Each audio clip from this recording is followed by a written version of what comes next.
국민의힘은 이제 줄줄이 이어질 장관 후보자 인사청문회를 벼르고 있습니다. 장관 후보자들에 대해서도 송곳 검증을 하겠다라고 이야기를 하는 건데요. 이번에는 의원 불패라는 말이 쉽게 통하지 않을 수도 있을 것이다 라고 이야기를 하는 사람도 있습니다. 자, 그러니까 같은 의원들끼리였던 친했던 그 인물이 장관 후보자라고 해서 쉽게 넘어가지는 않을 것이다. 뭐 이런 이야기죠.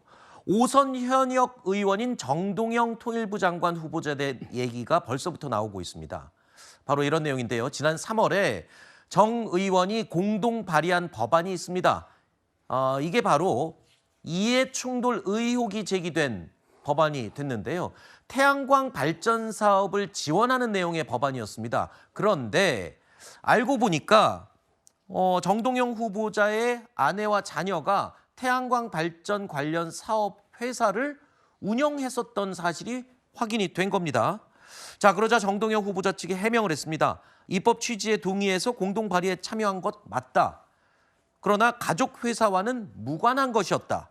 올해 초에 사업도 모두 종료했다라고 해명을 했습니다.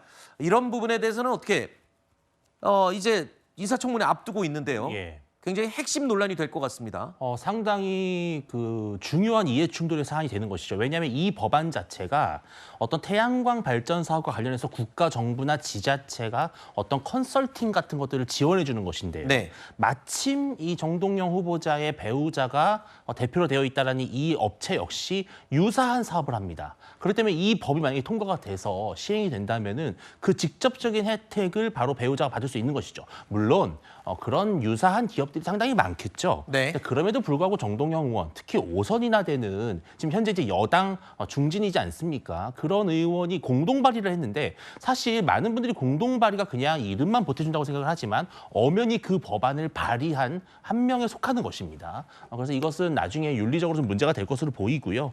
뭐 가족회사와 무관하다. 그리고 올 초에 사업을 종료했다고 하지만 여전히 뭐 등기 이사로 좀 등록이 돼 있다는 점에 있어서는 네. 이 부분에 대한 소명은 반드시 필요할 것으로 보입니다. 네, 뭐 추가 자료 제출이라든가 이런 과정이 분명히 인사청문회 때 있어야 될 것 같아요. 이 부분은요. 당연히 뭐 그럴 거라고 생각하고 있습니다. 특히 이제 어제 문제 제기를 이제 하면서 정동영 후보 측에서는 이 입법 발의 당시에 그 내용에 대해서 취지에 동감했기 때문에 발의에 동참했다 이렇게 얘기를 하고 있고 또 그 발의 시점 이전에 가족들의 회사는 다 정리를 했다 이렇게 얘기를 하고 있습니다. 그렇기 때문에 그와 관련된 부분에 있어서 충분한 소명 자료가 저는 있을 것이라고 보여지고요. 네. 뭐 그런 정도의 이해 충돌까지도 모를 정도의 지금 장관 후보자가 아니기 때문에 네. 앞으로 장관 인사청문회 일자가 결정되면 그 가운데에서 충분하게 소명이 좀 될 필요가 있겠다. 그리고 또 네. 소명이 충분히 가능할 것으로 보인다. 이렇게 네. 보고 있습니다. 물론 의혹 얼마든지 제기할 수는 있습니다.